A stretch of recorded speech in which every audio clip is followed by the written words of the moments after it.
Hello my friends. So this was a video that I had actually promised a person I would do a long time ago, and I never got around to doing it. And I saw a couple of videos. I think it was Jude Direct who did a video prompt, or I think she calls it a Book of Shadows prompt, about protection magic and why witches and Wiccans feel it necessary to do protection magic. Why do you need to do protection magic?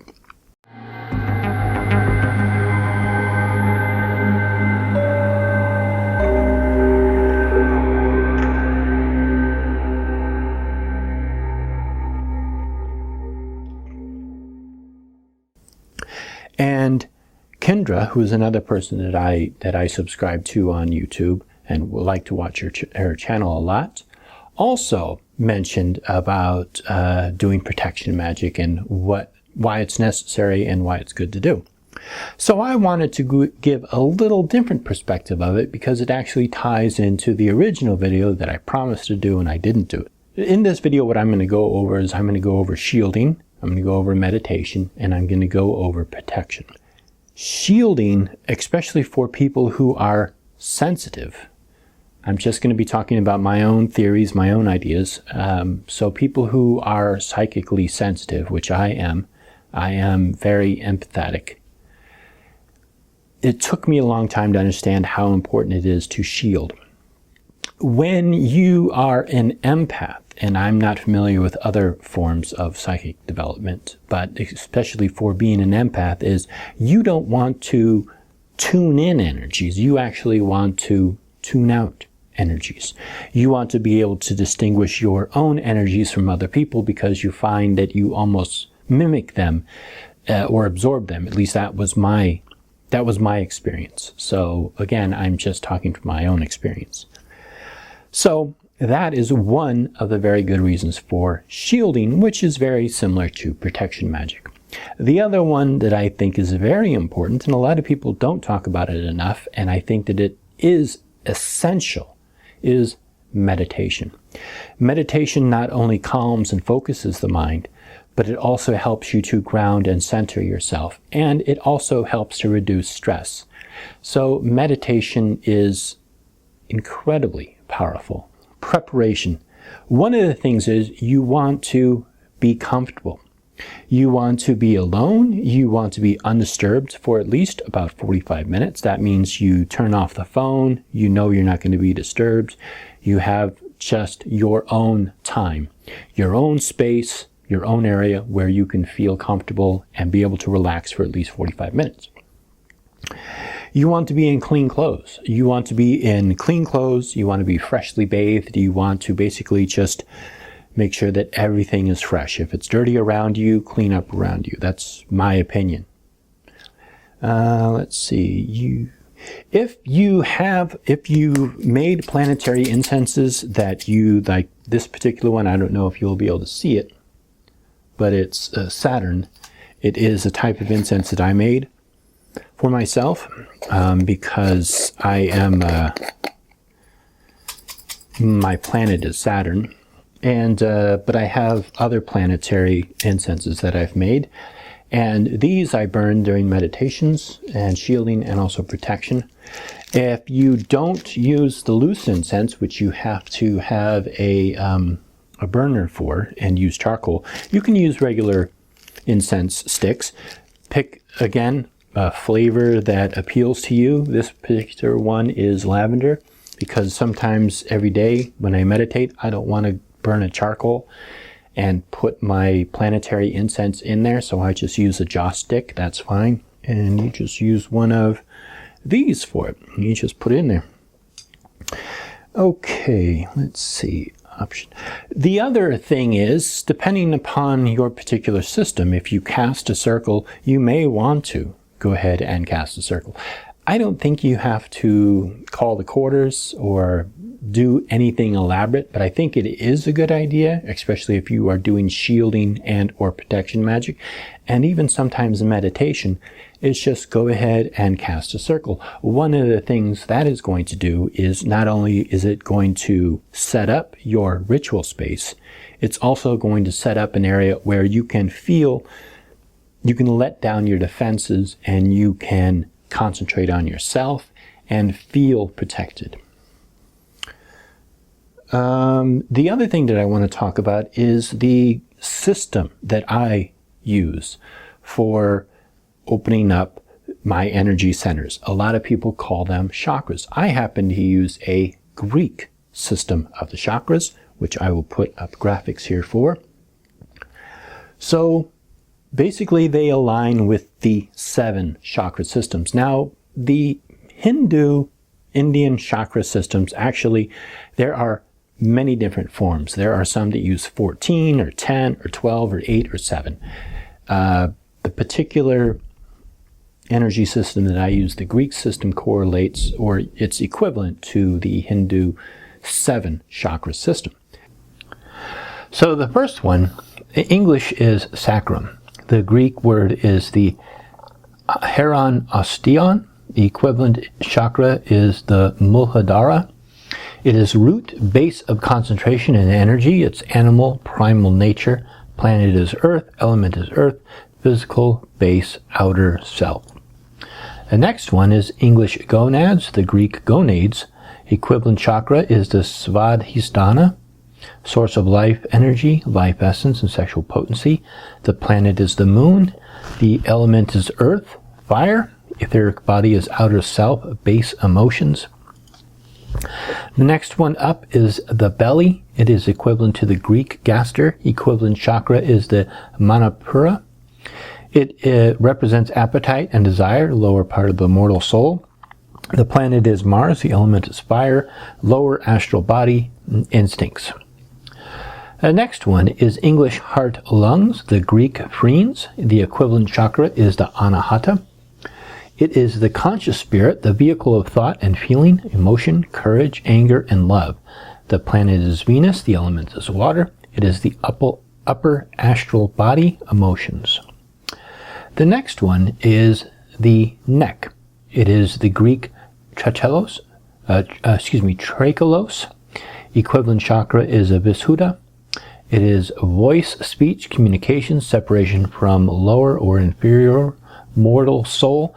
Planet is Saturn, also possibly maybe Mercury, so maybe planet and or Saturn and or Mercury. The element is water to air, lower mental body, ego, self. The next one up is the brain, which is Greek encephalos. The equivalent chakra is the ajna. Vital spirit, life principle, consciousness, rational thought, intellect. The planet is Mercury, or it could be Saturn. If the previous one was Mercury, you could make this one Saturn. Element is air. It is the upper mental body, inner self. And finally, we have the English crown, the Greek korap. The equivalent chakra is the Sahasrara, celestial power, third eye, the highest human function. The planet is Jupiter. It is the element of air to spirit, lower spiritual self, inner self. And finally, we have the Greek genios. There is no equivalent chakra, but these are the points where there is latent energy concentrating and pulling around the hands, thighs, knees. It is spirit energy. There is no planet associated with it, and is the element of spirit. So when I meditate and open up my energy centers, I don't sit in the traditional lotus position. I sit on my legs with my knees out. One of the problems with this is that your feet tend to go to sleep, so I use a pillow here to just kind of be able to sit on something so I can sit for a longer period of time. I can't sit longer than half an hour or 45 minutes sometimes. So that's one drawback on that, but for me it works better.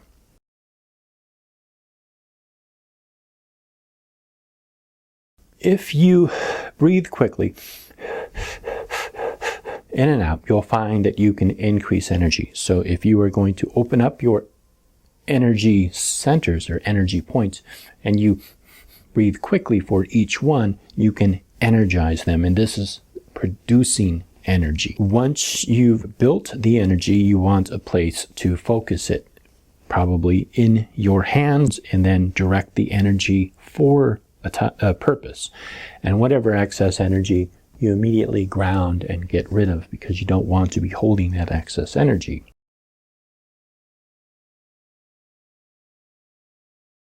Meditation is very important, and I know a lot of people struggle with meditation. They cannot sit still. They feel like their mind races a mile a minute, and they sit down. Next thing you know, they're thinking about their next car payment or their job or their relationship or whatever.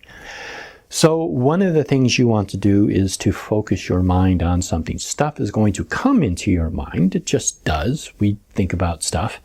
Just kind of let it go out and try to refocus. One of the things you can do is, if you have a clock with a second hand, is if you have a very, very hard time with meditation, do it for 30 seconds. Watch the second hand go to the half-minute mark. If that's as much as you can do, that's as much as you can do. Try that for a week. In 2 weeks, try to do it a full minute. Just watch that second hand go around. Third week, instead of watching the second hand go around, try closing your eyes and counting down in your mind, seeing the number 1, then the number 2, counting up to 60. Basically, what this is doing is it is giving you a way to focus your attention, being able to concentrate and visualize something for a certain period of time, and it will train your body into sitting down and being comfortable and relaxing for a certain period of time. And if you can get to the point where you are counting up to 90 and 180 to 270, try to do it in increments of 30. So that would be a half a minute. So just keep kind of increasing and increasing until you get to a certain point where you feel like you can actually sit down and just close your eyes and just visualize something.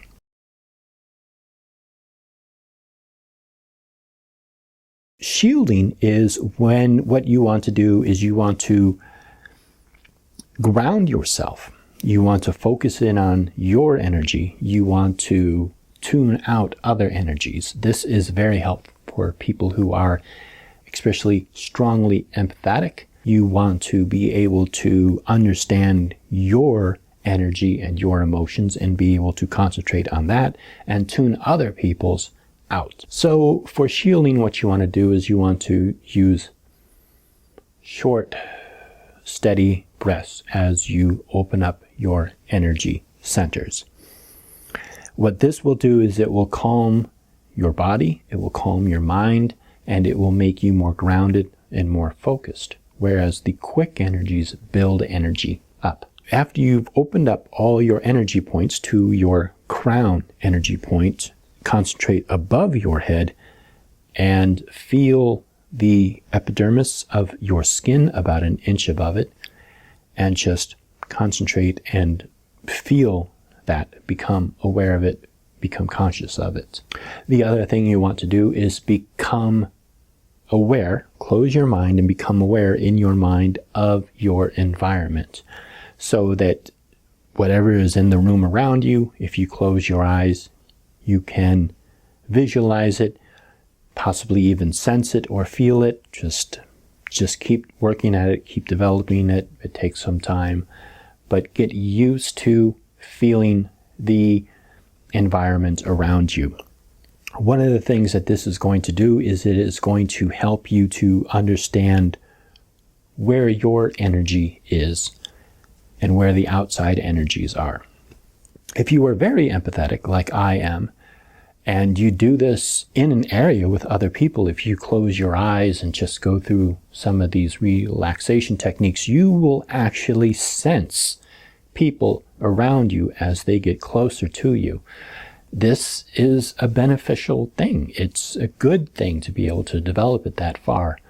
But not everyone is going to get to that point. So also with the shielding, once you become aware of the energy around you, there is, in my lower back, I collect residual energy that I have collected throughout the day. And one of the things that I do when I'm shielding is I will take it from my lower back and just ground it and get it away from me. You may find it collect in your hands or behind your eyes or somewhere else on your body. It might not necessarily be in your lower back. You may find over doing these shielding techniques that you store energy, excess energy of other people and other things somewhere on your body. I don't know exactly where, but you'll become aware of it and you'll learn how to pull that energy up and get rid of it, ground it, get it away from you.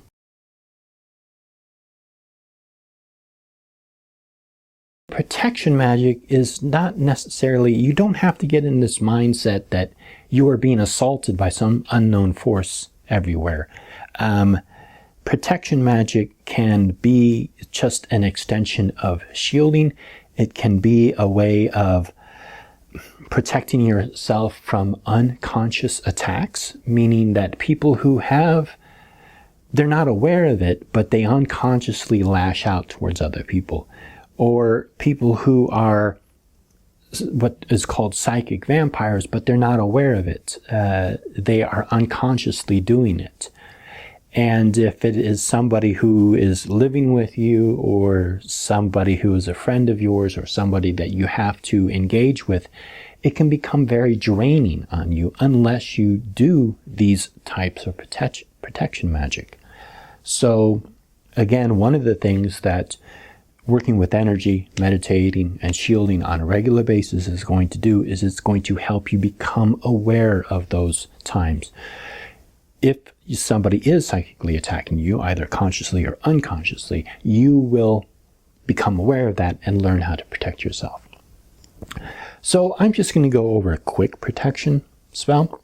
One of the things you want to do is you want to draw grounding energy up through your energy centers, and then you want to pull energy down. This is a very common type of energy work. You will find it in Golden Dawn. So this is that basic technique.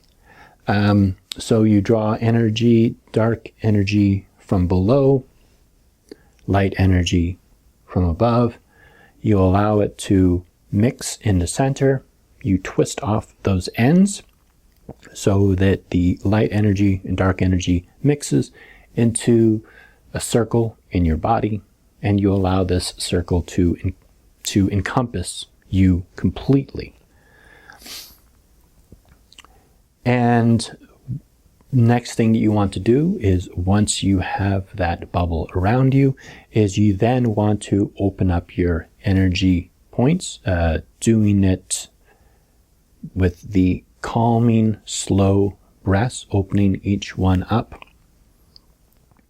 And if you have a form of the lesser banishing ritual of the pentagram, you can do that. I also have a video that I will put a link to below where I do a very simple, it's based on the lesser banishing ritual of the pentagram, but it's a little different spin on it. It's what I do.